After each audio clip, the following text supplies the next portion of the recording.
Hi everybody, SSLC-കാർക്കുള്ള ഒരു video ആയിട്ടാണ് ഇത് എടുത്തിരിക്കുന്നത്. ഈ ക്ലാസ്സിൽ നമ്മൾ ഡിസംബർ 2023 ക്രിസ്മസ് പരീക്ഷയിൽ വന്നിരിക്കുന്ന പട്കഥ, റപ്പട്ട്, ഡയറി, ബാത്ചീത്ത് എന്നീ 4 ചോദ്യങ്ങളാണ് പരിചയപ്പെടാൻ പോകുന്നത്. അപ്പോൾ നമുക്ക് സ്റ്റാർട്ട് ചെയ്യാം. സബ്സെ ബഡാ ഷോമാനിലെ ഒരു പാരഗ്രാഫ് കൊടുത്തിട്ട് ആ പാരഗ്രാഫിനെ കുറിച്ചിട്ടുള്ള, അതായത് ചാർലി ഫസ്റ്റ് ടൈം സ്റ്റേജിൽ വരുന്നതും അമ്മ ലാസ്റ്റ് ടൈം സ്റ്റേജിൽ വരുന്നതായിട്ടുള്ള ആ ഒരു സീനാണ് ഇവിടെ പറഞ്ഞിരിക്കുന്നത്. അപ്പോൾ അതിൻ്റെ ഒരു റിപ്പോർട്ട് റൈറ്റിംഗ് എന്ന രീതിയിൽ, ഹിന്ദിയിൽ റപ്പട്ട് എന്ന് പറയും. അപ്പോൾ റപ്പട്ട് തയ്യാറാക്കാനാണ് പറഞ്ഞിരിക്കുന്നത്. ഓക്കെ, അപ്പോൾ നമുക്ക് എപ്പോഴും റപ്പട്ട് എഴുതുന്ന സമയത്ത്, ഡയറി എഴുതുന്ന സമയത്ത്, ഏതൊരു ഇങ്ങനത്തെ പട്കഥയൊക്കെ തയ്യാറാക്കുന്ന സമയത്തൊക്കെ നമ്മൾക്ക് അത് വൃത്തിയായിട്ടുള്ള രീതിയിൽ പ്രസൻറ്റ് ചെയ്യാൻ സാധിക്കണം. ക്വസ്റ്റ്യൻ നമ്പർ കൃത്യമായിട്ട് ഇട്ടിട്ട് അതിനൊരു ടൈറ്റിൽ കൊടുക്കുക. അപ്പോൾ നിങ്ങൾ റിപ്പോർട്ട് എഴുതുന്ന രീതിയിലാണ് ഈ ഒരു ചോദ്യം വന്നിരിക്കുന്നത്. അപ്പോൾ നിങ്ങൾ എങ്ങനെയൊക്കെയാണ് അതിനെ റിപ്പോർട്ട് ചെയ്യാൻ പോകുന്നത്? ആദ്യം ഒരു ഹെഡിങ് കൊടുക്കുക, ന്യൂസിന് ഒരു ഹെഡിങ് ആയിട്ടുള്ള രീതിയിൽ ഒന്ന് കൊടുക്കുക. അതാണ് 5 വർഷീയ കലാകാർ കൗദയ്. അതിനുശേഷം എവിടെയാണോ ഇത് നടന്നിരിക്കുന്നത് ആ സ്ഥലത്തിൻ്റെ പേര്, ഇത് ലണ്ടനാണ് കൊടുത്തിരിക്കുന്നത്. आज न्यू थिएटर में एक प्रदर्शन चल रहा था जहाँ पर गायिका हेन्ना चैपलिन गीत गा रही थी और अचानक उनकी आवाज़ फट गई. അതായത് ഇത് ശരിക്കും ആ മാറ്ററിലേക്ക് കൃത്യമായിട്ട് കിടക്കുകയാണ് സ്റ്റാർട്ടിങ്ങിൽ ചെയ്യേണ്ടത്. ഇന്ന് ന്യൂ തിയേറ്ററിൽ ഒരു പ്രദർശനം ഉണ്ടായിരുന്നു. അതിൽ ഗായികയായിട്ടുള്ള ഹെന്ന ചാപ്ലിൻ്റെ സൗണ്ട് കേടുവന്നു എന്നാണ് അതിൽ പറഞ്ഞിരിക്കുന്നത്. ദർശകോനെ ഷോർ മച്ചാ ദിയ ഓർ ഉൻഹെ സ്റ്റേജ് ചോടനാ പട. ഓഡിയൻസ് ഗായികയുടെ സൗണ്ട് പെട്ടെന്ന് വരാതായപ്പോൾ ഓഡിയൻസ് ഭയങ്കരമായിട്ട് സൗണ്ട് ഉണ്ടാക്കി, എന്നിട്ട് അവർക്ക് സ്റ്റേജ് വിട്ട് ഇറങ്ങേണ്ടി വന്നു എന്നാണ് ആ വാക്യങ്ങൾ പറഞ്ഞിരിക്കുന്നത്. ലേക്കിൻ ഉൻകെ സ്ഥാൻ പർ ഉസ്കാ 5 വർഷീയ ബേട്ട ചാർലി സ്റ്റേജ് പർ ആ ഗയ. അവരുടെ സ്ഥാനത്ത് അവരുടെ 5 വയസ്സായിട്ടുള്ള കുട്ടി ചാർലി കയറി വരികയാണ് ചെയ്തത്. ഉസ്നെ അപ്നെ പ്രദർശൻ സേ ദർശകോ കെ ഹസി കെ ഫവാരെ ചുട്ടാതിയെ. എന്ന് വെച്ചാൽ അവൻ്റെ പ്രദർശനത്തിലൂടെ, അവൻ്റെ പെർഫോമൻസിലൂടെ ഓഡിയൻസിനെ ഒരുപാട് ചിരിപ്പിക്കുകയും ഒരുപാട് എൻ്റർടൈൻ ചെയ്യുകയാണ് ചെയ്തത്. ദർശകോ കോ പ്രഭാവിത് കർത്തേ ഹുവേ ചാർലിനെ ബഹുത് സാരി താലിയാ പായി ഓർ പൈസോ കി ബഹുച്ചാർ ഹോ ഗയി. അതായത് ഓഡിയൻസിനെ ഒരുപാട് ചിരിപ്പിക്കുകയും എൻ്റർടൈൻ ചെയ്യിപ്പിക്കുകയും അതുപോലെ തന്നെ ഒരുപാട് ക്ലാപ്പുകൾ വാങ്ങി ഒരുപാട് പൈസ ചാർലിക്ക് കിട്ടുകയുണ്ടായി എന്നാണ് ആ വാക്കുകളുടെ അർത്ഥം വരുന്നത്. ദർശകോനെ ചാർലിക്ക് ഖൂബ് താരീഫ് കി. ദർശക് അതായത് ഓഡിയൻസ് ചാർലിയെ ഒരുപാട് അഭിനന്ദിച്ചു. इसने कोई भी बिना संदेह कह सकता है कि एक नए प्रतिभा का उदय हो गया है और यह बच्चा आगे चलकर बहुत बड़ा कलाकार बन जाएगा. ഇത് ആരും നിസ്സന്ദേഹം പറയും, ഈ കുട്ടി മുൻപോട്ട് പോയിട്ട് വലിയൊരു കലാകാരനായിട്ട് മാറും എന്നത് ആർക്കും നിസ്സന്ദേഹം പറയാൻ പറ്റിയ ഒരു കാര്യമാണ് എന്ന് പറഞ്ഞ് ഈ റിപ്പോർട്ട് എൻഡ് ചെയ്യുകയാണ് ചെയ്യേണ്ടത്. ഓക്കെ, അപ്പോൾ ഇത് നിങ്ങൾ കൃത്യമായിട്ട് ഒരു ബോക്സൊക്കെ വരച്ച് വൃത്തിയായിട്ട് പ്രസൻറ്റ് ചെയ്യാൻ ശ്രമിക്കൂ. നിങ്ങൾക്ക് ഫുൾ മാർക്ക് ഇതിൽ നേടാൻ കഴിയും. അടുത്ത നോക്കൂ, ചാർലി കി ഉസ് ദിൻ കി ഡയറി. ചാർലിയുടെ ആ ദിവസത്തെ ഡയറിയാണ് എഴുതേണ്ടത്. അപ്പോൾ ഡയറി എഴുതുന്ന സമയത്ത് നമ്മൾ സാധാരണ ചെയ്യാറുള്ള പോലെ ഡേറ്റും ടൈമും ഇടുക. എന്നിട്ട് എപ്പോഴും ഡയറിയുടെ ഫോർമാറ്റിൽ എപ്പോഴും ആജ് കാ ദിൻ മേ കേസെ ഭൂൽ സക്താ ഹൂം, ഇന്നത്തെ ദിവസം ഞാൻ എങ്ങനെ മറക്കും. അതായത് സന്തോഷമാണെങ്കിലും സങ്കടമാണെങ്കിലും നമ്മൾ ഈ ഒരു വരി ഡയറിയുടെ ഫോർമാറ്റിൽ വരാം.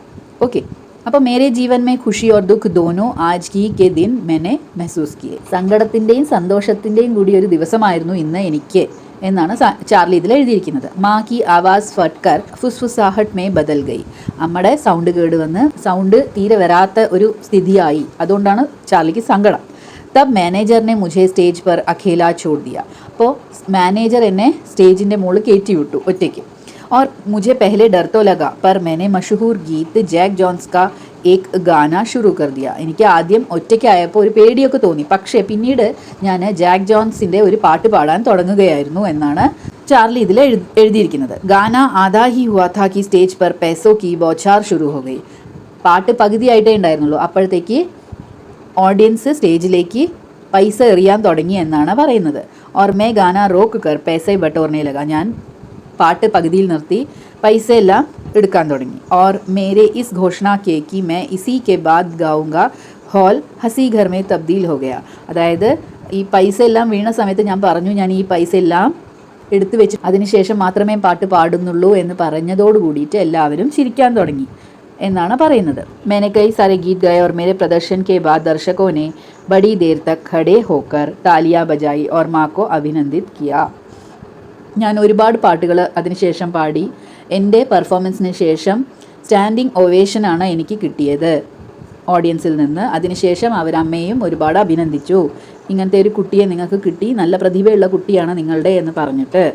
ആജ് കാ ദിൻ മേ അപ്നെ ജിന്ദഗി മേ കഭി നഹീ ഭൂൽ പാവുങ്ക. ഇന്നത്തെ ദിവസം ഞാൻ എൻ്റെ ജീവിതത്തിൽ മറക്കില്ല എന്നാണ് എഴുതിയിരിക്കുന്നത്. അപ്പോൾ ഈ ഒരു ഫോമാറ്റിൽ നിങ്ങൾ ഡയറി എഴുതാൻ ശ്രമിക്കൂ.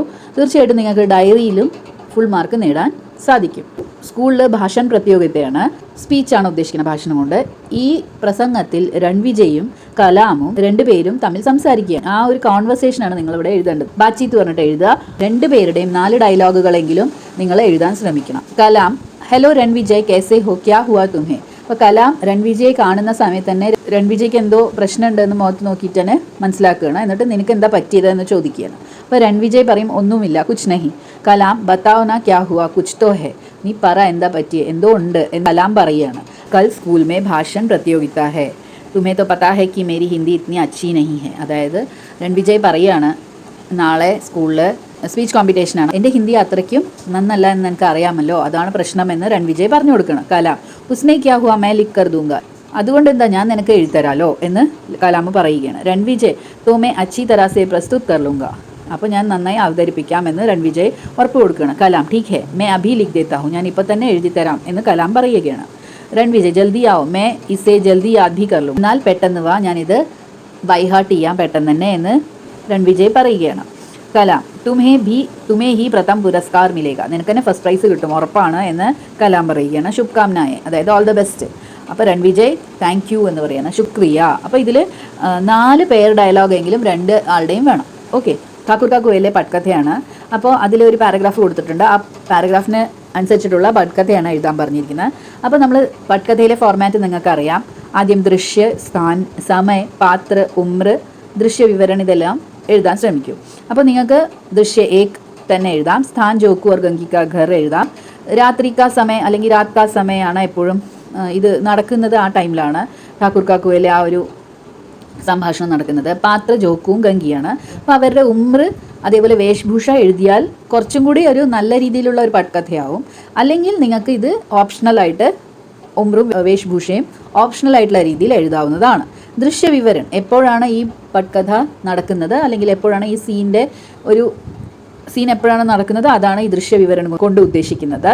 ജോക്കു ബീമാർ ഹെ और उसे प्यास लगी है, उसे गंगी पानी देती है लेकिन वह ബദ്ബുദാർ പാനി ഥ. അതായത് ജോക്കുവിന് അസുഖമാണ്, അയാൾക്ക് ദാഹം തോന്നുകയും ഗംഗി വെള്ളം കൊടുക്കുകയാണ് ചെയ്യുന്നത്. പക്ഷെ ആ വെള്ളം വളരെ സ്മെല്ലുള്ള ഒരു വെള്ളമായിരുന്നു എന്നാണ് അതിൻ്റെ അർത്ഥം. അപ്പോൾ സംവാദ്, എന്നിട്ട് അവർ തമ്മിലുള്ള ഒരു 4 ഡയലോഗുകളെങ്കിലും വേണം. അപ്പോൾ ജോക്കു, ഗംഗി മുझे പാനി ദേ മേരാ ഗല സൂഖ് രഹാ ഹൈ. ഗംഗി എനിക്ക് വെള്ളം താ, എൻ്റെ തൊണ്ട വറ്റുന്നു എന്നാണ് അതിൻ്റെ അർത്ഥം. ഗംഗി യേ ലോ പാനി, ദാ എന്ന് പറഞ്ഞിട്ട് വെള്ളം കൊടുക്കുകയാണ്. ജോക്കു, ഉഫ് യേ കേസാ പാനി ഹൈ, ഇസ്മേ കോയി ബദ്ബു ആ രഹി ഹൈ. ഇത് എങ്ങനത്തെ വെള്ളമാണ്, ഇതിലെന്തോ ഒരു നാറ്റം വരുന്നുണ്ട് അല്ലെങ്കിൽ കേടായ സ്മെല്ല് വരുന്നുണ്ട് എന്നാണ് അർത്ഥം. ഗംഗി ആശ്ചര്യസെ ദേഖ്തി വ കേസേ, വളരെ അത്ഭുതത്തോട് കൂടിയിട്ടാണ് ഗംഗി ഇത് കേൾക്കുന്നത്. അതുപോലെ ഇതെങ്ങനെ സംഭവിച്ചു എന്ന് പറയുകയാണ്. ജോക്കു, കോയി ജാൻവർ ഗിർക്കർ മർ ഗയാ ഹോഗ. എന്തെങ്കിലും ഒരു ആനിമൽ അല്ലെങ്കിൽ മൃഗം അതിൽ ആ കിണറ്റിൽ പെട്ട് ചത്തു പോയിട്ടുണ്ടാവും എന്നാണ് ജോക്കു പറയുന്നത്. ഗംഗി, കുവേ സേ മേ ദൂസറാ പാനി ലാ ദേത്തി ഹും. കിണറിൽ നിന്ന് ഞാൻ വേറെ വെള്ളം കൊണ്ടുവരാം എന്ന് പറയുകയാണ് ഗംഗി. ജോക്കു, കഹാ സേ ലാവോഗി, നാഗ് ബന്ദ് കർ യഹി പാനി പീ ലേത്താ ഹും. നീ എവിടുന്നാ ഇനി വെള്ളം കൊണ്ടുവരാൻ പോകുന്നത്, ഈ വെള്ളം തന്നെ മൂക്ക് അടച്ച് പിടിച്ച് ഞാൻ കുടിച്ചോളാം എന്ന് പറയണം. അപ്പോൾ ഗംഗി പറയാണ്, മേ യഹ് പാനി നഹി പീനെ ദൂങ്കി, ബീമാരി ബഡ് ജായേഗി. ഈ വെള്ളം കുടിക്കേണ്ട, നിങ്ങളുടെ അസുഖം കൂടുകയുള്ളൂ ഇങ്ങനത്തെ കേടായ വെള്ളം കുടിച്ചു കഴിഞ്ഞാൽ എന്ന് ഗംഗി പറയുകയാണ്. ജോക്കു, അഗർ തൂ ദൂസരെ കുവേ സേ പാനി ലേനെ ജായേഗി തോ വഹ് തുമാരെ ഹാത്ത് പേർ തുടുവാ ദേംഗെ. എന്ന് വെച്ചാൽ നീ വേറെ കിണറ്റിൽ നിന്ന് വെള്ളം എടുക്കാൻ പോയി കഴിഞ്ഞാൽ നിൻ്റെ കയ്യും കാലും അവർ ഒടിച്ചിടും എന്നാണ് ഈ ഒരു വാക്യങ്ങളുടെ അർത്ഥം വരുന്നത്. ഓക്കെ, കഴിഞ്ഞ വർഷം ക്രിസ്മസ് പരീക്ഷയ്ക്ക് വന്ന ചോദ്യങ്ങളാണ്, അതാണ് ഇവിടെ ഈ വീഡിയോയിൽ വിവരിച്ചിരിക്കുന്നത്. ഇതിൻ്റെ PDF ഫോർമാറ്റിൻ്റെ ലിങ്ക് ഞാൻ ഡിസ്ക്രിപ്ഷൻ ബോക്സിലിടാം, അതും ചെക്ക് ചെയ്യൂ. എൻ്റെ വീഡിയോകൾ നിങ്ങൾ ഇഷ്ടപ്പെടുന്നുണ്ടെങ്കിൽ ലൈക്ക് ചെയ്യൂ, ഷെയർ ചെയ്യൂ, സബ്സ്ക്രൈബ് ചെയ്യൂ. Thank you.